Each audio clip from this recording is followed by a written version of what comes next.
여기 제기동 쪽도 그러니까 재개발은 그렇게 많이 된 것 같지는 않고, 뭐 건물이 한옥에서 빌라로 바뀌긴 했지만 거리는 유지가 되고 있는 것 같아요.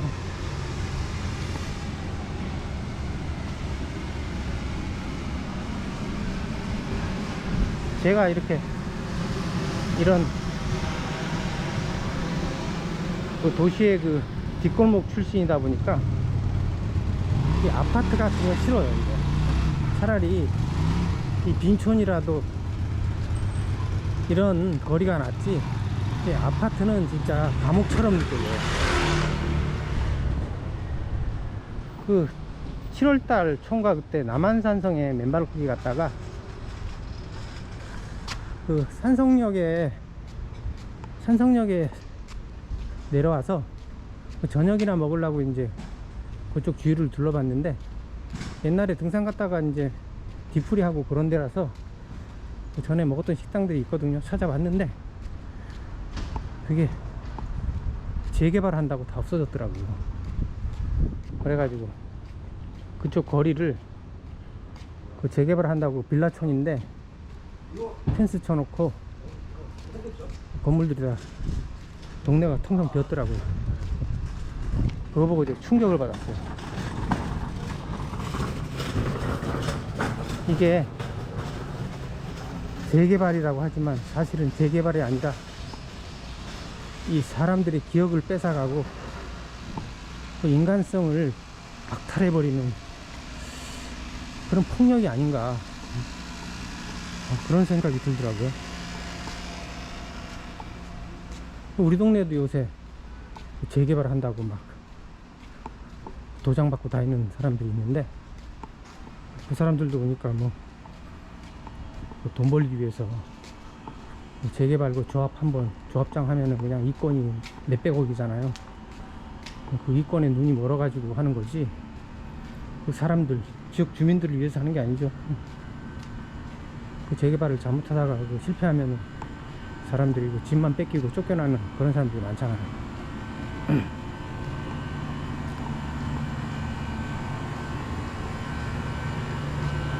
그 재개발은 이게 아파트 지옥으로 만드는 것 같아요.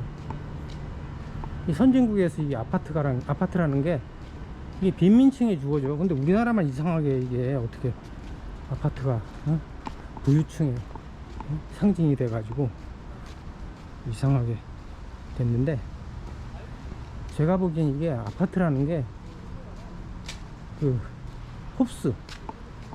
홉스가 그 파놉티콘이라는 감옥을 제안했죠. 그 원형 건물인데 이게 감옥으로서 이제 원형 건물인데 가운데서 한 명만 감시하면은 모두 감시할 수 있는 그런 감옥의 구조로서 파놉티콘이라는 걸 제안하죠. 이 파놉티콘이 아닐까. 아파트가 이게 형태는 틀린데 홉스의 파놉티콘은 원형이지만 이 아파트는 이제 원형이 아니죠. 직사각형 구조지만 이게 사실상 파놉티콘이 아닐까. 이게 아파트 경비실만 지키면은 그 아파트 주민들을 다 한꺼번에 통제할 수 있죠. 이 감옥처럼 통제하기 싫은 파놉티콘으로서 아파트를 자꾸 만들려고 하는 의도가 있는 게 아닌가 의심이 돼요. 이 토마스 홉스가 이게 16세기하고 17세기에 걸친 사람인데, 이 사람이 리바이어던이라는 책을 써가지고 유명하죠. 이 사람이 어떤 근대 대의제의 어떤 기반이 된 책을 쓴 건데, 이거 읽어보면 완전 미친놈이죠, 미친놈. 그래서 리바이어던에서 리바이어던이 국가죠. 이 국가가 있어야 되고 이제 거기에 이제 국민들은 복종해야 된다, 이런 취지의 책을 쓴 건데, 이게 이제 현대 공화국의 모델이죠. 거기서 이제 이 사람이 주장하는 논리를 보면은 이게 국가가 없이 어떤 정치 체제가 없이 원시시대 같은 그 자연 상태는 만인과 만인이 투쟁하는 상태이기 때문에 이게 전쟁 상태로 갈 수밖에 없다는 거예요. 그 사람들이 다 능력이 고만고만하기 때문에 이 서로 경쟁하고 불신하고 이 공명심에 사로잡혀 가지고 서로 싸우게 된다는 거예요. 어? 근데 이제 이런 전쟁 상태를 막으려면 이제 아주 강력한 권력을 가진 국가가 필요하다, 이런 논리를 취지를 펴는데, 그 중간에 이 사람이 또 자연법이라는 걸 얘기해요. 그래서 자연법의 원칙이 되는 여러 가지를 얘기하는데, 거기서는 자연법이란 게 인간이 이성이 발견한 일반적인 규칙이죠. 규칙, 법 같은 규칙. 그래서 여러 가지 법조항처럼 나열을 하는데, 그 제1자연법이 이제 평화 추구, 사람들은 기본적으로 자연 상태에서 평화를 추구한다. 그리고 제2자연법이 상호 불가침. 그러니까 남이 너에게 원치 않은 일은 너도 남에게 행하지 말라. 이거 칸트의 뭐 정언명령인가 거기에 나오는 거죠, 이거. 아니 적더라고. 이 홉스가 그러니까 이 자연 상태에서 지켜야 할 자연법이라는 것이, 거기서는 이제 전쟁 상태가 아니죠. 서로 평화를 원하고 상호 불가침. 응? 근데 전쟁이 일어나지 않죠. 뭐 자기가 주장하는 자연법하고 또 그 국가 리바이어던이 필요한 이유하고 이렇게 또 상충을 해요. 모순적인 얘기를 해요. 응? 이 사람이 이제 자연법을 얘기하면서 여기도 경동시장이야. 여기서 오른쪽으로 가면, 도로 오른쪽으로 가면 청량역인데 여기까지 경동시장이네요. 저는 여기로 거꾸로 가가지고 전에 살던 홍릉 쪽으로 가보겠습니다.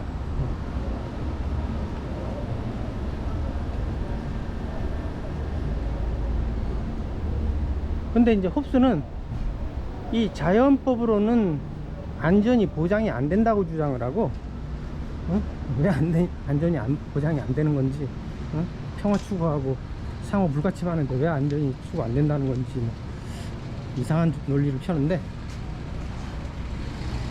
이 안전을 보장하기 위해서 이제 분쟁을 막으려면은 이 절대적인 조정자로서 국가라는 리바이어던이 필요하다는 거예요. 이 국가가 이제 그 당시에는 홉스 말로는 코먼웰스, 뭐 복지국가 같은 그런 느낌이 드는데, 이걸 공화국으로 번역하죠. 국가로도 번역할 수 있고 주로 공화국으로 많이 번역하죠. 그래서 이 리바이어던이라는 거는 이제 구약의 그 욥기 41장에 나오는 그 악어처럼 생긴 괴물인데,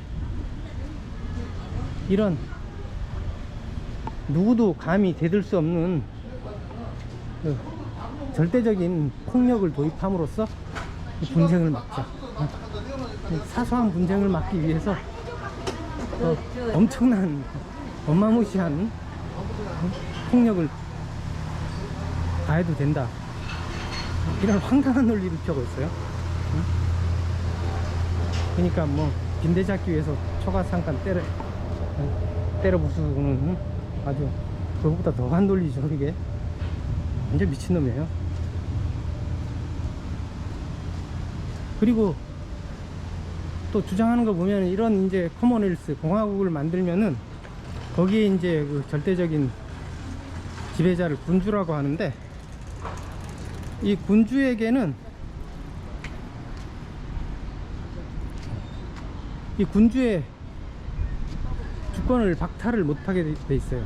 국민이 감히 군주의 주권을 박탈하지 못하게 돼 있고, 그 다음에 그 군주의 허락 없이 공화국을 폐지를 못해요. 그리고 국민이 군주의 행위를 비난할 수도 없어요. 군주가 불공평할 수는 있지만 불의하거나 권리 침해를 할 수는 없다는 거예요. 그리고 평화 화합을 위해 사상 통제로 국민의 행동을 규제해야 된다요. 이게 무슨 이게 공화국이에요. 이거는 완전히 뭐 독재도 이런 독재가 없죠. 이 홉스가 아까 얘기한 그 파놉티콘을 만들자는 제안을 했는데, 이게 원형 구조로 된 감옥이죠. 그걸 사람들이 이제 호응을 안 해주니까 이 자기 재산을 투자해 가지고 그걸 만들려고 노력을 해요. 근데 결국은 이제 못 만드는 것 같은데, 근데 이게 현대 감옥이라든지 학교, 병원 이런 공공기관에서 공공시설이 사실은 이게 파놉티콘들이죠. 이게 다 감시 통제하기 쉬운 그런 식으로 건물을 짓죠. 이게 홉스의 그 미친놈 같은 그 아이디어가 현대는 이게 실현이 됐어요. 이게 이 홉스가 이제 자연 상태를 전쟁 상태라고 주장하는데, 실제로 그러냐? 예를 들어서 이제 인디안 사회 같은 걸 보면은 그렇게 전쟁이 인디안 사회에서 자주 일어나는 게 아니죠. 근데 고대까지는 이게 생산성이 낮았기 때문에 이게 안 굶어 죽으려면 전쟁을 해야 되는 그런 상황이 많이 발생했는데, 현대는 그렇지가 않죠. 현대는 지금 과학기술이 너무 발달해 가지고 생산성이 높다 보니까 인구의 단 몇 프로만 농업에 종사해도 전 인구를 먹여 살릴 수 있을 정도로 농업 생산성이 굉장히 높죠. 그래서 식량 부족 때문에 전쟁을 일으킬 이유가 없어요. 그래서 이 홉스의 그 자연 상태가 전쟁 상태라는 거는, 이거는 말이 안 되는 얘기고, 현대 와서는.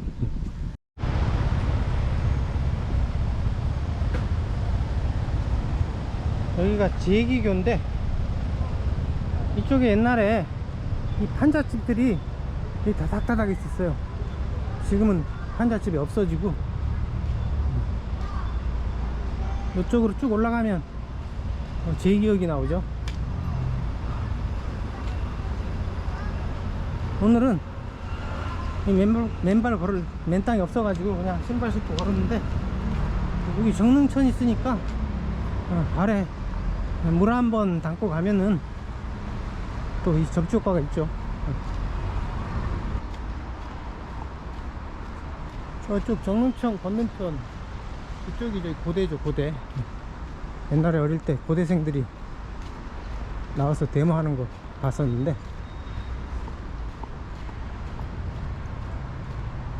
이 정릉천은 이게 옛날 그대로죠. 이게 고가도로도 그대로고, 여기 판잣집, 이 천변 판잣집만 없어지고,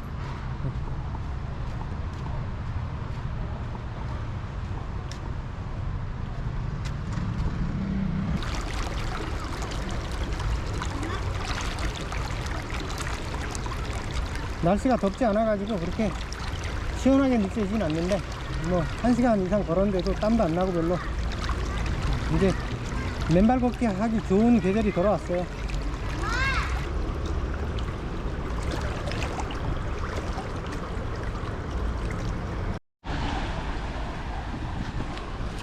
발 씻고 건너가서 정릉천을 걸어가지고 제기역 쪽으로 가도록 하겠습니다.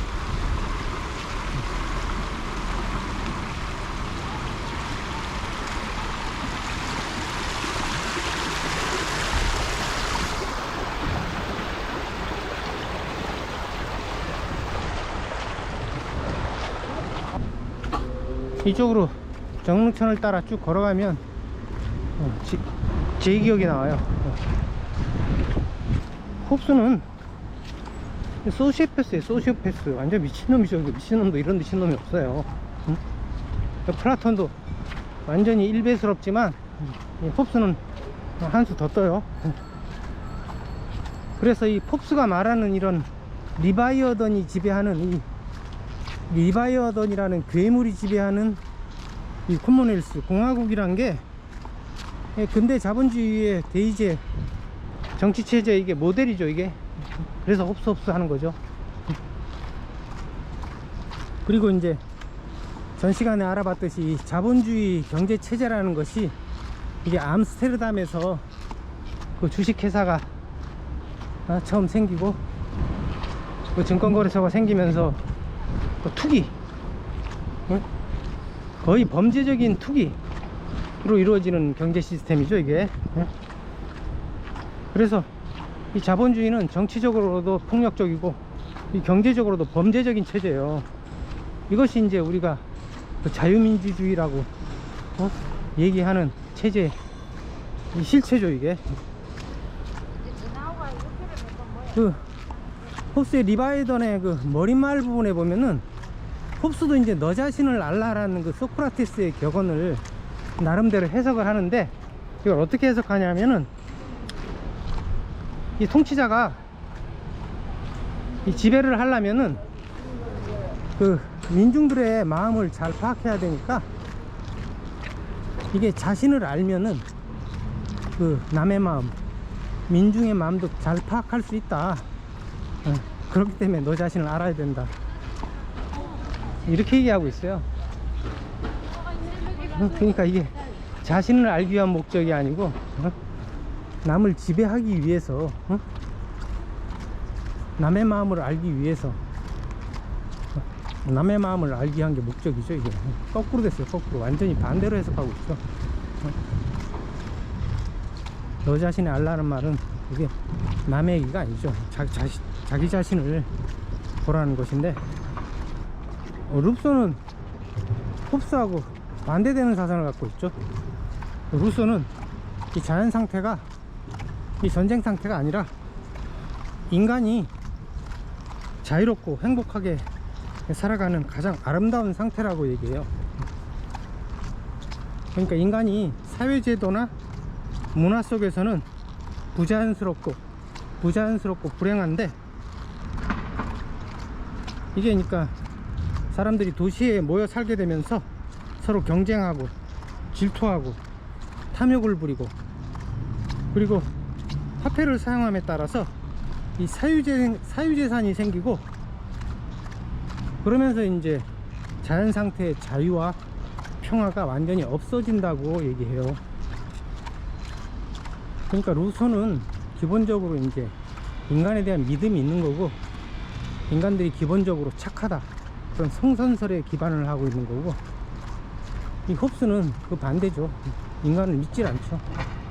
인간들은 악한 그 성악설에 기반하고 있고, 이게 기독교도 그렇고 이 서구 사상들은 대부분 보면 이렇게 인간이 악하다, 이 성악설에 많이 치우쳐 있는 것 같아요. 인간에 대한 믿음이 없는 것 같아요. 그러니까 인간에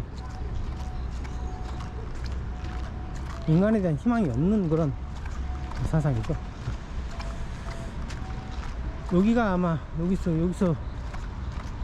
올라갈 수 있는데, 여기서 제 기억에 가까울 거예요 아마. 오늘은 여기까지 방송하도록 하겠습니다.